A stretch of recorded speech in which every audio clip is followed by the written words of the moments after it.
A FaceTime apology, some more awkward interrogations, and a messy cake fight. Let's break down episode 3 of season 17 of The Real Housewives of Orange County.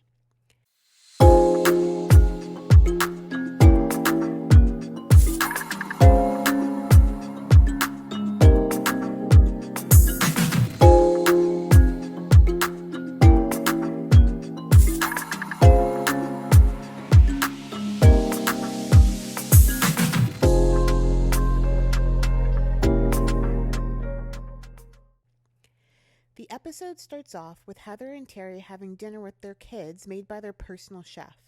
It definitely doesn't surprise me to see that the Dubrows have a personal chef, but I was pleasantly surprised to see Heather eating ribs with her hands and licking her fingers. As the camera pans over each person at the table, they made sure to put that Ace is Heather's son. Heather has 3 out of 4 children who are part of the LGBTQ community, and she's been very open about embracing their identities and supporting them.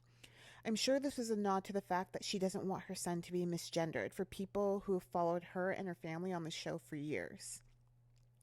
Max warns Heather and Terry that the water pressure in her dorm room sucks and they may see a charge pop up for a hotel room so she can take a shower and sleep in a queen-size bed. If only the rest of us had these options. I'm sure her parents wouldn't have a problem with her doing this every once in a while. There's some conversation about Heather getting back to acting now that her kids are starting to leave the nest. I don't know how much of a priority she's going to make this, but I think this will tie in well with the Taylor storyline that's going to pop up later on. Next, we have a scene where Jenn goes to visit Tamra, who's still tearing down the walls at Cut Fitness. Tamra says she thought about having a beer for breakfast because she felt so bad about how things went on the boat party. So they rehash the boat fiasco and the conversation that ended with Tamra being Tamra and going off on Shannon. Tamra tries to make excuses that she didn't eat all day, combined with her drinking her face off, and that caused her to react like that. No, Tamra, you have a tendency to go from 0 to 100 real quick. So although her outburst wasn't called for, it's not uncommon for her. Jenn tells her that Shannon actually apologized to her and she made it worse by telling her to f*** a duck. I can appreciate a friend like Jenn. I don't have to have yes people around me. I want the people close to me to tell me when I'm acting like an asshole, even if it's not what I want to hear in the moment. That's how you stay grounded.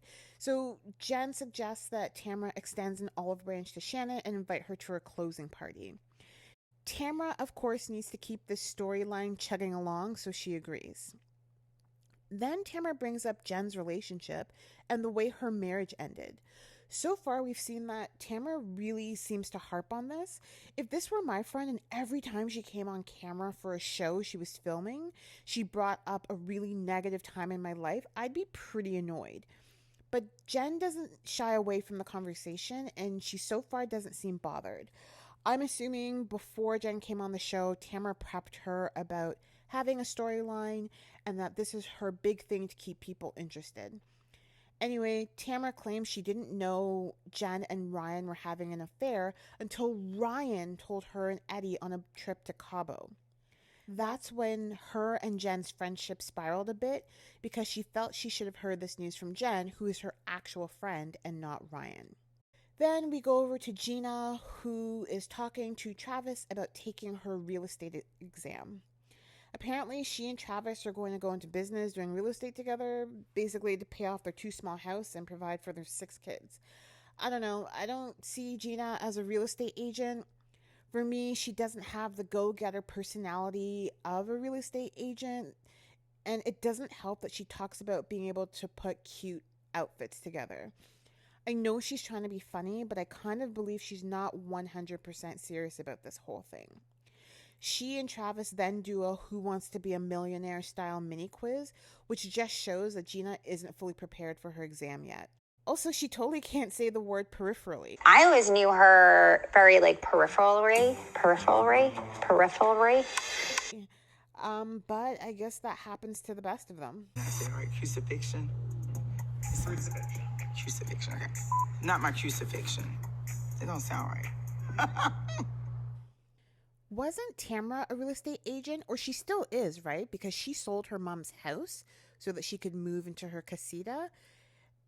I don't know, this gives me the vibes of this is a quick way to make a lot of money, but I don't see that as something she truly is passionate about or something Gina actually just wants to do. She then talks about Jenn's infidelity. She says she wants to give Jenn the benefit of the doubt and gives her credit for being open about her past, but because of Gina's personal experience of infidelity in her marriage, she's having a hard time gravitating towards Jenn, which I think is totally understandable. I also think talking so much about the infidelity so openly rubs Gina the wrong way. Shannon and John go to a crystal store so she can get something for protection and not take on other people's energy. The store owner asks her and John's zodiac signs. Shannon is an Aries, which is fire. Her birthday is March 25th, and John's birthday is October 30th, so that makes him a Scorpio, which is water. She jokes about these elements not going together and that his water puts out her fire. How does water and fire mix? Do you put my fire out? She'll probably regret that later. Shannon says John doesn't live with her because he sometimes wants to just be alone on the water. Shannon then gets a FaceTime call from Tamra, who goes right into the apology she promised Jenn she'd give. Looking at Shannon's face, you can tell she's clearly conflicted and a little hesitant to accept the apology, but she does.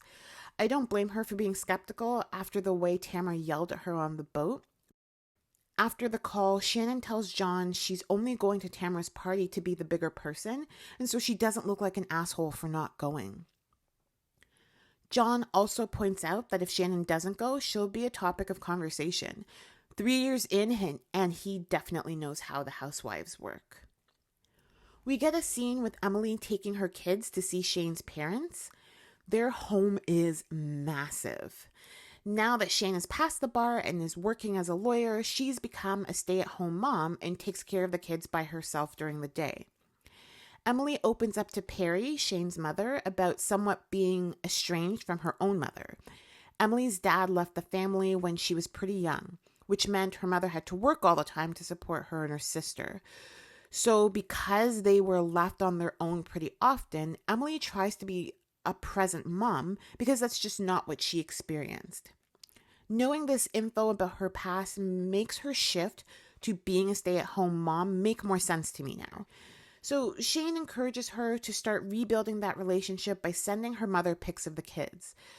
So that could lead to something else happening in Emily's storyline down the road. We get a mini scene with Taylor bringing Heather to her session with an over-the-top acting coach. Heather is the greatest BSer. She was really acting like she remembered this acting coach in the Pretty Woman musical. Yeah, she does not. So the nugget here from the scene is that Taylor invites Heather to be in the movie with her because another actress dropped out. Heather agreed when she was drunk on the boat, but she didn't realize Taylor was serious. She goes into the fact that there are so many unanswered questions, and there's a lot more that goes into booking someone for a role in a movie. Someone's got to reach out to me from production, a director, a casting director. What's the role? What's the pay scale? Am I available for the days? Is it union? Is it non-union? Are the reshoot dates already on the calendar? There's like a lot of things that need to happen. Tamra and Eddie have their Cut Fitness closing party. The night starts off with Taylor talking about her new old husband, Heather shoving bread in Tamra's face, and Shane smacking Emily on the ass.